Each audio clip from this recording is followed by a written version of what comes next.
La soirée a commencé comme toutes les autres réunions de famille au cours des 5 dernières années, avec ma sœur aînée, Camille, s'assurant que tout le monde sache exactement quelle était ma place dans la hiérarchie familiale. Alors que l'hôtesse nous installait à l'Ambroisie, le restaurant italien le plus exclusif de Paris, Camille s'est immédiatement emparée de la carte des vins et a commencé son numéro. « Chloé, ma chérie, tu devrais peut-être regarder la section des entrées », a-t-elle dit, la voix dégoulinante d'une fausse sollicitude. « Je sais que ton salaire à l'entrepôt ne te permet pas vraiment de t'offrir des endroits comme celui-ci. » J'ai jeté un coup d'œil au menu. Les plats principaux allaient de 40 à 80 euros. La carte des vins commençait à 30 euros le verre. Pour la plupart des gens, c'était cher. Pour quelqu'un qui gagne le salaire minimum dans un centre de distribution, cela représenterait une semaine de salaire. « Merci de penser à moi », ai-je dit doucement, en étudiant la sélection de pâtes. Maman a souri radieusement à Camille comme si elle venait de résoudre la faim dans le monde. « C'est si attentionné de ta part, ma chérie. Chloé, ta sœur ne fait que veiller sur toi. Tu sais à quel point ça a été difficile depuis que tu as abandonné l'université. » La pique familière a fait mouche. J'avais quitté l'université il y a 8 ans, quand papa avait eu sa première crise cardiaque. Quelqu'un devait s'occuper des factures médicales que l'assurance ne couvrait pas, et quelqu'un devait travailler à plein temps pour que l'argent continue de rentrer. Cette personne, c'était moi. Camille était alors dans sa dernière année de droit, et mon jeune frère, Mathieu, commençait sa 2e année de prépa de médecine. Tous deux étaient trop importants pour interrompre leur avenir. Mais ce n'est pas ainsi que la famille raconte l'histoire aujourd'hui. « Je ne comprends toujours pas pourquoi tu as simplement abandonné », a dit papa, sans lever les yeux de son menu. Mathieu a réussi à terminer ses études de médecine tout en travaillant à temps partiel. Camille a obtenu son diplôme de droit avec mention. Mais toi, tu as simplement lâché. Certaines personnes ne sont pas faites pour les études supérieures, a ajouté Camille, serviable. Et ce n'est pas grave. Le monde a aussi besoin d'employés d'entrepôt. Mathieu a hoché la tête d'un air sage de l'autre côté de la table. À 26 ans, il venait de terminer son internat et avait décroché un poste à l'hôpital Necker-Enfants Malades. L'important est de trouver un travail qui correspond à tes capacités, a-t-il dit. Tout le monde ne peut pas supporter la pression des carrières professionnelles. J'ai bu une gorgée d'eau et n'ai rien dit. C'était le scénario que nous suivions à chaque dîner de famille, chaque jour férié, chaque anniversaire. Camille établissait sa supériorité, Mathieu fournissait l'analyse psychologique, et maman et papa hochaient la tête comme si tout cela était parfaitement raisonnable. Mon rôle était de rester assise en silence et d'accepter leur évaluation de ma vie. « Tu te souviens quand tu parlais de devenir chef ?» a demandé maman, son ton suggérant qu'elle se remémorait la fantaisie d'un enfant voulant devenir un dinosaure. « Tu étais toujours dans la cuisine à essayer de recréer des plats de restaurant. J'aurais dû savoir à l'époque que tes ambitions étaient plus pratiques. Le service de restauration est un travail honnête. » Papa a approuvé. Il n'y a rien de mal à connaître ses limites.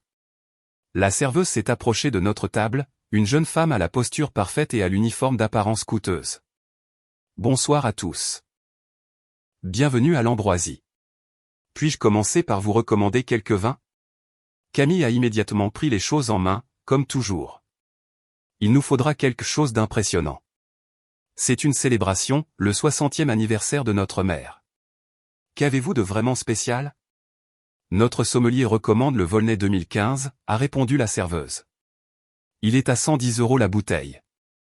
Les yeux de Camille se sont illuminés. Parfait. Et je pense que nous allons tous commencer par le plateau de fruits de mer. Le grand.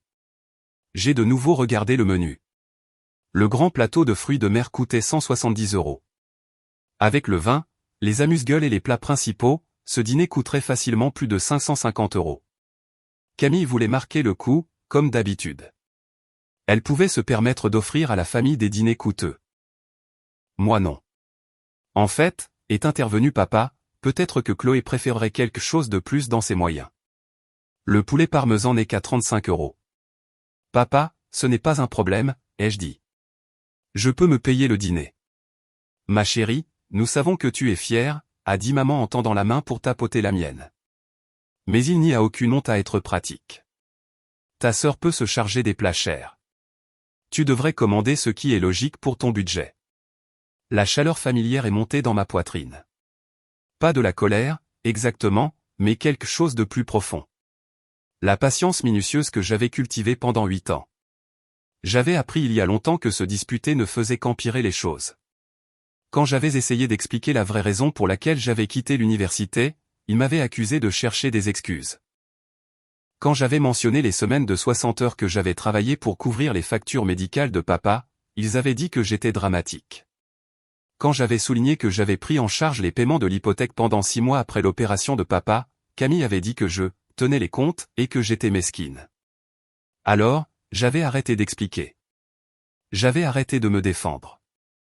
J'avais appris à m'asseoir en silence pendant qu'ils réécrivaient l'histoire et à accepter leur version des faits.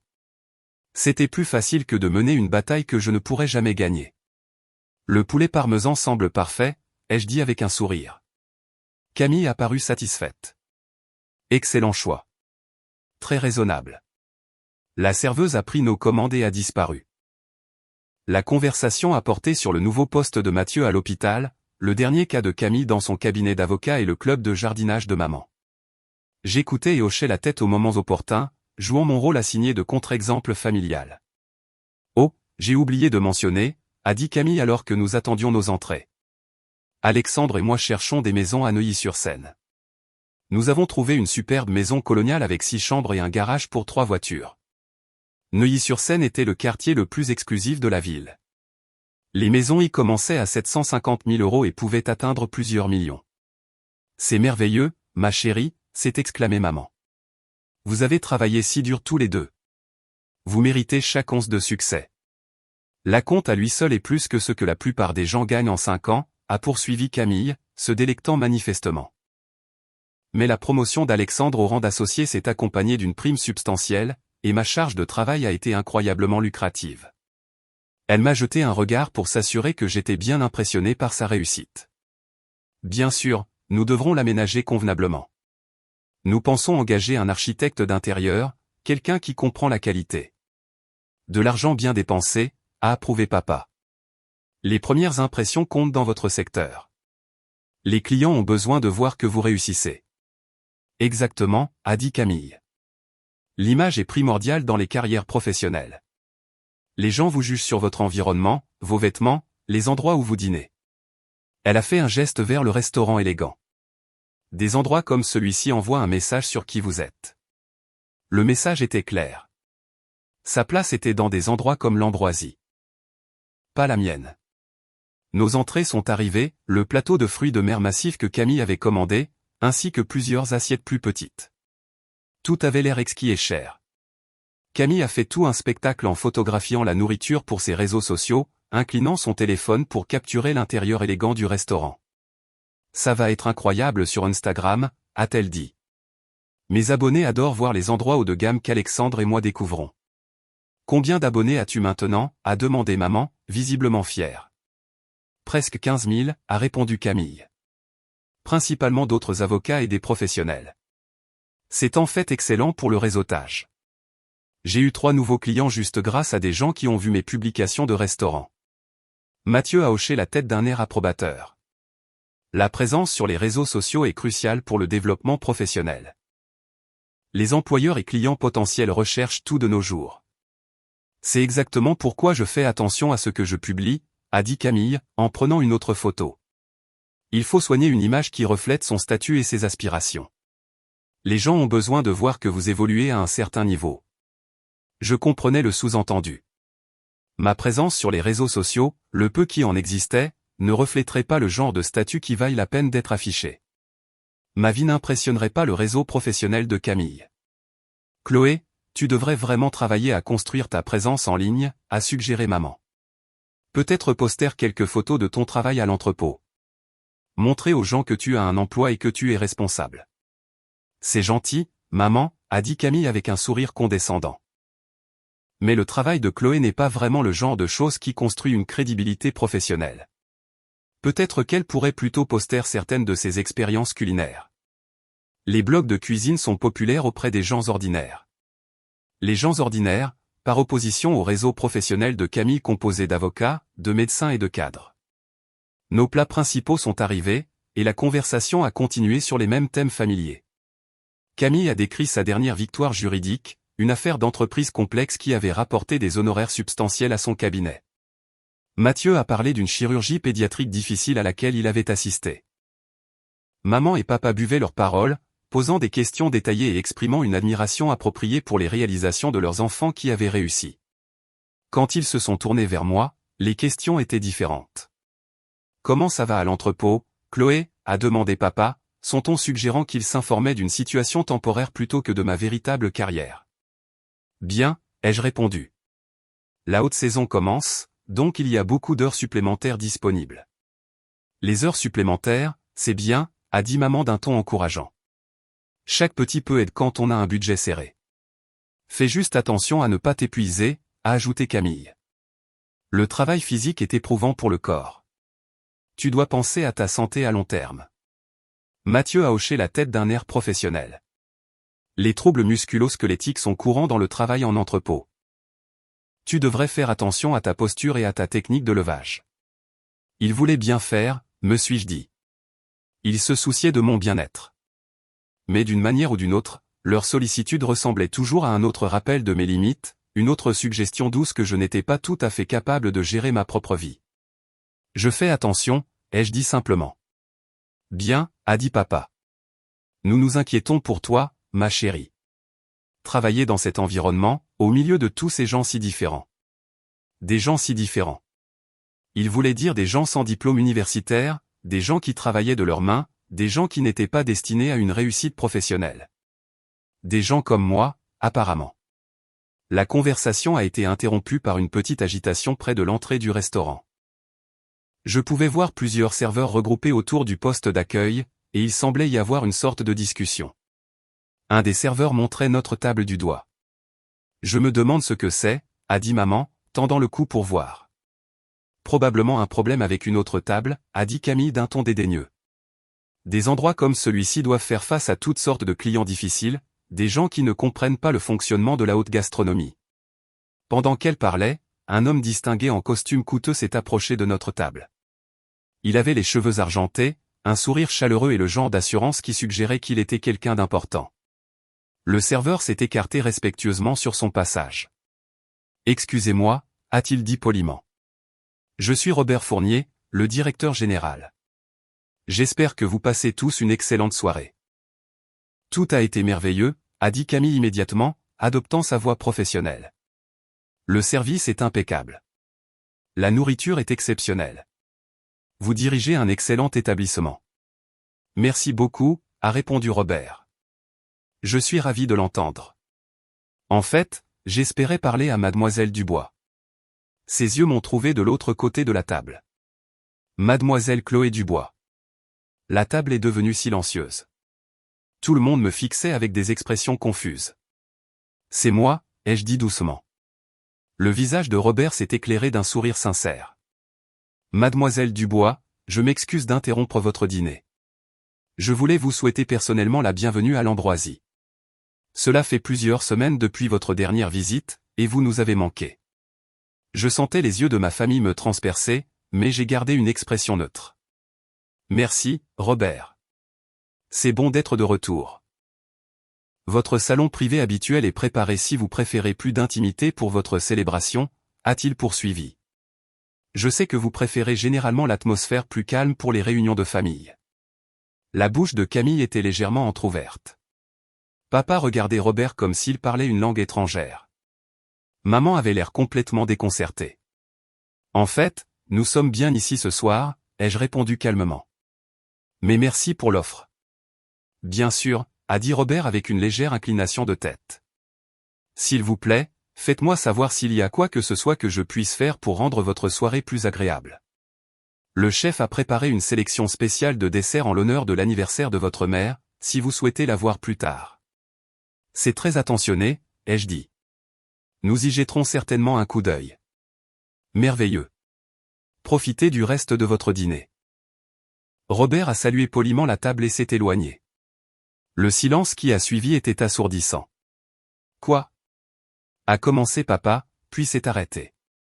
Comment est-ce qu'il, a commencé maman, puis sa voix s'est éteinte.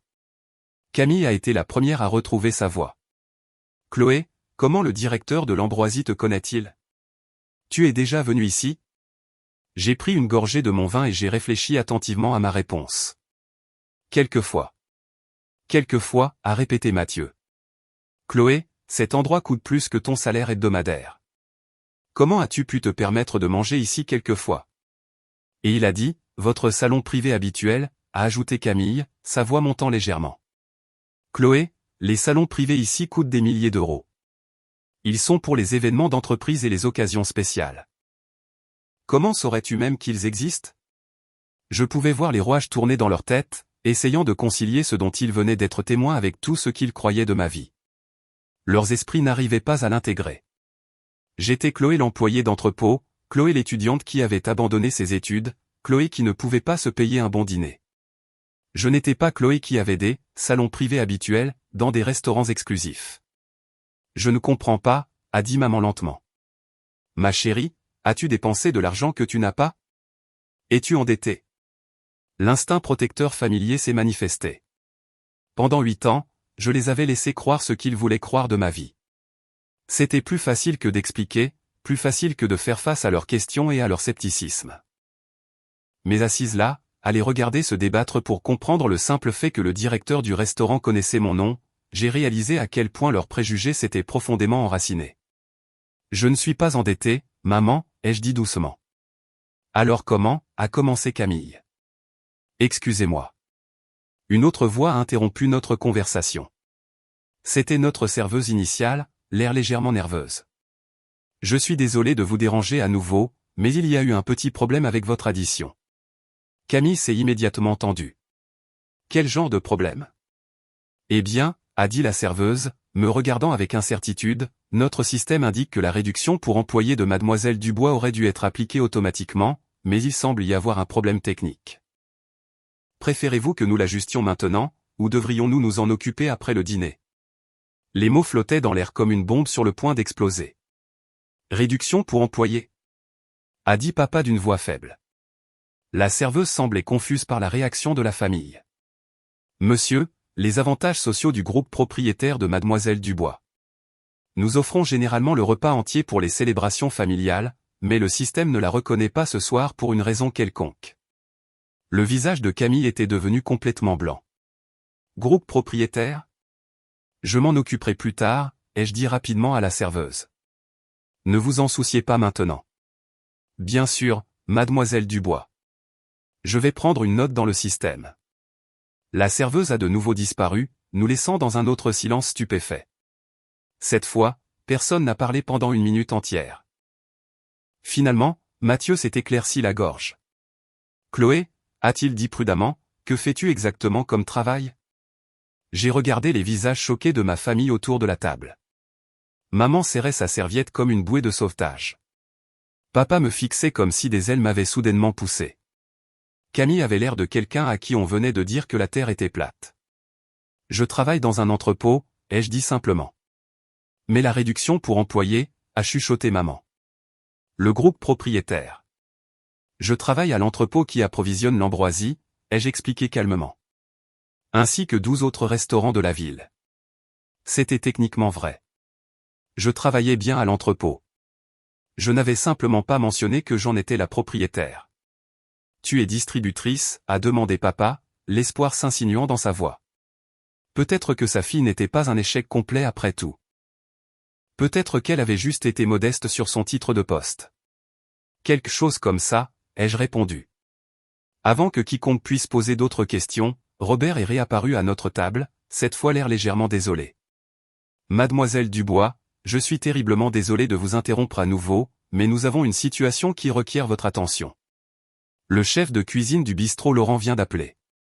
Ils sont complètement à court de micro-pousses biologiques pour le service du dîner de demain, et ils espèrent que vous pourrez organiser une livraison d'urgence ce soir. Il a fait une pause, remarquant les expressions de la famille. Je leur ai dit que vous célébriez l'anniversaire de votre mère et que vous ne deviez pas être dérangés, mais ils ont dit que c'était urgent. Apparemment, un critique gastronomique vient demain, et le plat n'est pas possible sans vos pouces. J'ai soupiré doucement. Dites-leur que j'enverrai un livreur là-bas pour 22 heures ce soir. Ils peuvent prendre ce dont ils ont besoin dans l'entrepôt climatisé de l'installation principale. Vous êtes une sauveuse, a dit Robert avec reconnaissance. Je les préviens immédiatement. Il a de nouveau disparu. Le silence cette fois était différent, plus lourd. Je pouvais presque entendre les esprits de ma famille travailler, essayant de reconstituer un puzzle qui ne correspondait pas à l'image qu'ils avaient regardée pendant 8 ans. Chloé, a dit Camille lentement, quel est ton titre de poste exact? J'ai croisé son regard de l'autre côté de la table. Je suis la propriétaire et exploitante de Les Saveurs du Bois. Nous sommes le fournisseur exclusif de produits biologiques et d'ingrédients de spécialité pour 43 restaurants de la région métropolitaine. Les mots semblaient les frapper comme des coups physiques. Propriétaire? A chuchoté maman. 43 restaurants? A dit papa d'une voix faible. Mathieu me regardait comme si je venais d'accomplir un tour de magie. Chloé, comment est-ce possible? Quand as-tu créé une entreprise? Comment as-tu pu te permettre de créer une entreprise? Les questions que j'avais évitées pendant 8 ans étaient enfin posées. J'ai pris une autre gorgée de vin et j'ai décidé qu'il était temps de dire la vérité. J'ai créé l'entreprise il y a 6 ans, ai-je dit calmement. Avec l'argent que j'ai économisé en travaillant dans des entrepôts et le prêt aux petites entreprises que j'ai obtenu grâce à mon expérience dans la distribution de produits. Mais tu as abandonné l'université, a dit Camille, sa voix semblant étrange et lointaine. J'ai quitté l'université pour travailler à plein temps quand papa a eu sa crise cardiaque, ai-je corrigé gentiment. Quelqu'un devait couvrir les frais médicaux et faire rentrer de l'argent. J'ai pris un emploi dans un centre de distribution de produits. Nous connaissons cette partie, a dit papa avec impatience. Mais que s'est-il passé ensuite? J'ai appris le métier, ai-je répondu. J'ai occupé tous les postes dans cet entrepôt pendant 2 ans, chargement des camions, gestion des stocks, traitement des comptes clients, coordination avec les fournisseurs.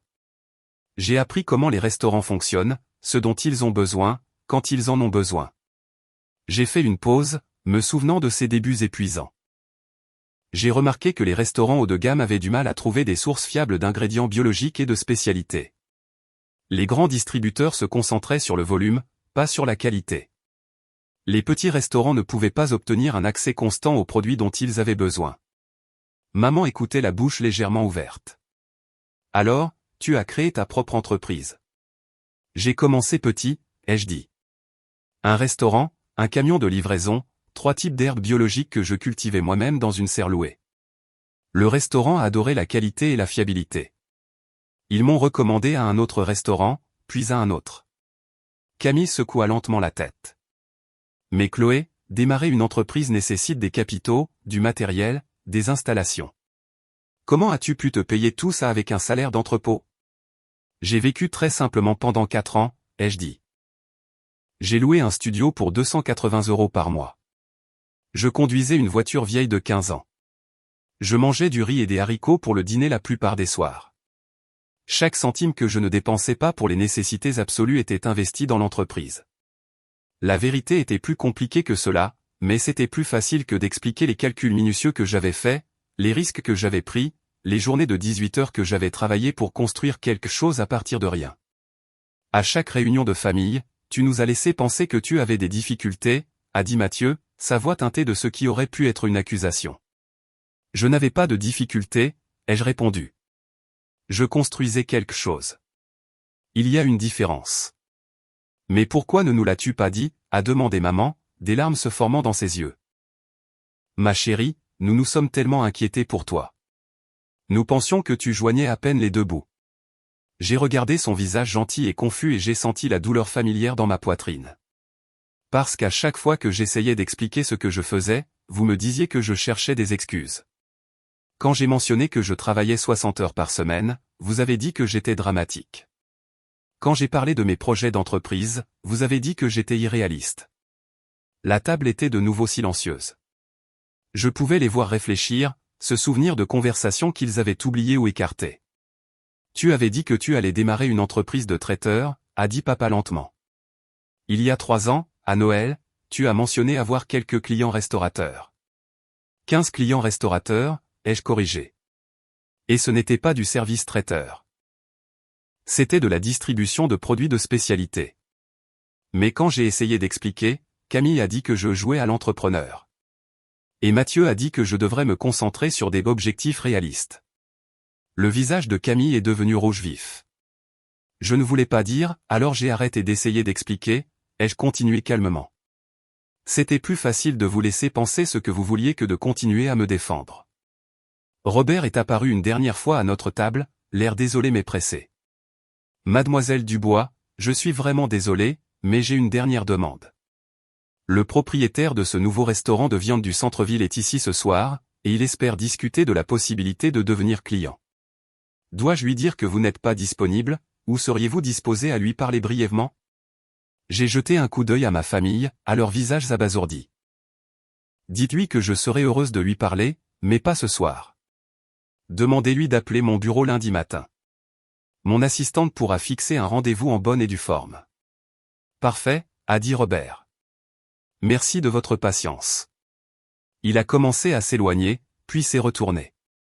Oh, et mademoiselle Dubois, le chef voulait que je vous dise que les nouvelles variétés de micro-pousses que vous avez suggérées ont été absolument parfaites. Les critiques les ont spécifiquement mentionnées dans 3 critiques différentes ce mois-ci.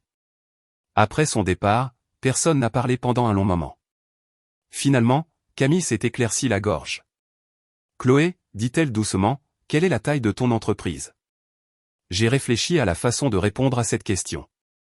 L'année dernière, nous avons généré environ 3,9 millions d'euros de chiffre d'affaires. Mathieu s'est étranglé avec son vin. Millions? Nous approvisionnons 43 restaurants maintenant, ai-je dit. Tout, des petits bistrots de quartier aux endroits comme celui-ci. Chaque client commande entre 2 et 14 000 euros de produits par semaine, en fonction de sa taille et des exigences de son menu. Papa faisait des calculs mentaux, ses yeux s'écarquillant à mesure qu'il avançait dans les chiffres. Chloé, ça veut dire que tu gagnes, l'entreprise est rentable, ai-je dit simplement. Je me verse un salaire raisonnable, et le reste est réinvesti dans l'expansion des opérations et l'amélioration de la qualité. Mais où? Comment, a commencé maman, puis s'est arrêtée. Ma chérie, nous n'en avions aucune idée. Pourquoi ne nous as-tu pas simplement dit que tu avais réussi? J'ai regardé son cher visage déconcerté et j'ai ressenti un mélange complexe d'amour et de frustration. Maman, j'ai essayé. Pendant des années, j'ai essayé. Mais chaque fois que je mentionnais mon travail, tu changeais de sujet ou tu m'offrais des conseils pour trouver un vrai travail. Finalement, j'ai réalisé qu'il était plus facile de vous laisser croire ce que vous vouliez. Nous essayions d'aider, a dit Camille sur la défensive. Nous pensions que tu avais des difficultés. Nous pensions que tu avais besoin de conseils. Vous pensiez que j'étais un échec, ai-je dit doucement. Et quand les preuves ne soutenaient pas cette hypothèse, vous avez ignoré les preuves. Le dessert est arrivé, interrompant notre conversation. Le chef avait en effet préparé quelque chose de spécial, une sculpture en chocolat élaborée avec « Joyeux anniversaire » écrit à la feuille d'or.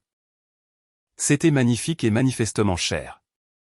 C'est ravissant, a dit maman d'une voix faible, fixant le dessert comme s'il pouvait exploser.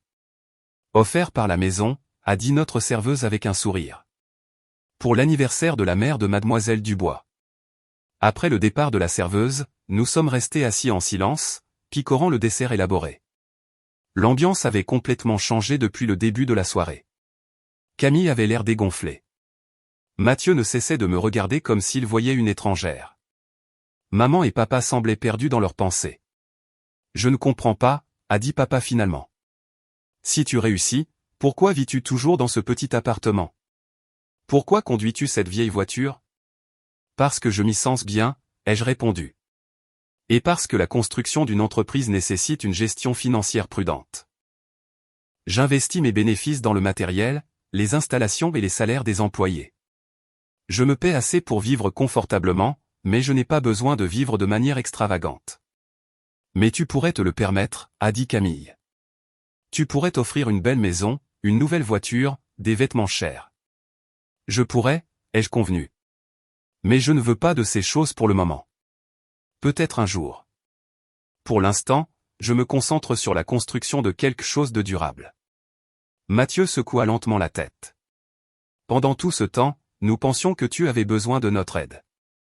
Nous pensions que tu étais le seul membre de la famille qui n'avait pas réussi. Je n'ai jamais eu besoin de votre aide, ai-je dit gentiment.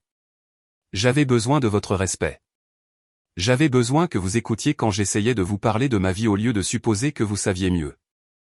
Le trajet de retour en voiture fut silencieux. Maman avait insisté pour prendre une douzaine de photos du dessert et de l'intérieur du restaurant, soudainement fière d'être associée à un endroit où sa fille était traitée comme une reine. Papa n'arrêtait pas de poser des questions sur l'entreprise, combien d'employés j'avais, quelles étaient mes marges bénéficiaires, si je prévoyais de m'étendre. Camille était la plus silencieuse de tous. Alors que nous attendions à l'extérieur du restaurant que le voiturier amène nos voitures, elle a finalement parlé. « Chloé, je te dois des excuses », a-t-elle dit doucement. Nous tous. J'ai été condescendante. Je pensais aider, mais j'étais juste cruelle. Tu n'essayais pas d'être cruelle, ai-je répondu. Tu croyais sincèrement que j'avais besoin de conseils.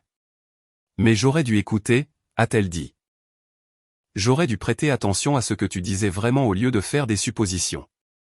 Mathieu a hoché la tête. Nous aurions tous dû, Chloé. Ton entreprise est incroyable. Ce que tu as construit est vraiment impressionnant. Merci, ai-je dit simplement. Maman m'a serré fort dans ses bras en nous disant au revoir. Je suis si fière de toi, ma chérie, a-t-elle chuchoté. Je l'ai toujours été, mais maintenant je comprends de quoi j'étais fière. En rentrant chez moi dans ma fiable Renault de 15 ans, j'ai réfléchi à la soirée. Une partie de moi se sentait revanchée. Enfin, ma famille comprenait que je n'étais pas l'échec qu'ils avaient imaginé. Mais surtout, je me sentais triste. Triste que cela ait pris si longtemps. Triste qu'ils aient manqué une si grande partie de ma vraie vie. Triste que leurs préjugés aient été si profondément enracinés qu'il ait fallu un directeur de restaurant et un dessert à la feuille d'or pour les faire reconsidérer. Mais peut-être que c'était un début. Peut-être que maintenant nous pourrions avoir des conversations sur ma vraie vie au lieu de la version qu'ils avaient créée dans leur esprit. Peut-être qu'ils commenceraient à poser des questions au lieu de faire des suppositions. Ou peut-être que rien ne changerait, et que la semaine prochaine, ils recommenceraient à me traiter comme la déception de la famille qui se trouvait juste être propriétaire d'une entreprise prospère. De toute façon, j'irais bien. J'avais construit ma vie tranquillement et avec succès pendant des années sans leur compréhension ni leur approbation. Leur reconnaissance était agréable, mais elle n'était pas nécessaire. J'avais du travail à faire le matin, 3 nouveaux clients restaurateurs à visiter, une expédition de champignons exotiques à coordonner et une expansion de serre à planifier. Ma vraie vie m'attendait, que ma famille la comprenne ou non. Le camion de livraison de Les Saveurs du Bois ferait sa tournée à l'aube, apportant des ingrédients frais et de qualité au restaurant de la ville, y compris, comme toujours, les meilleurs micro-pousses biologiques à l'Ambroisie, où le personnel saluerait mon chauffeur par son nom et demanderait des nouvelles de la célébration d'anniversaire de ma mère. Certaines choses n'avaient pas besoin de changer, même lorsque tout le reste changeait.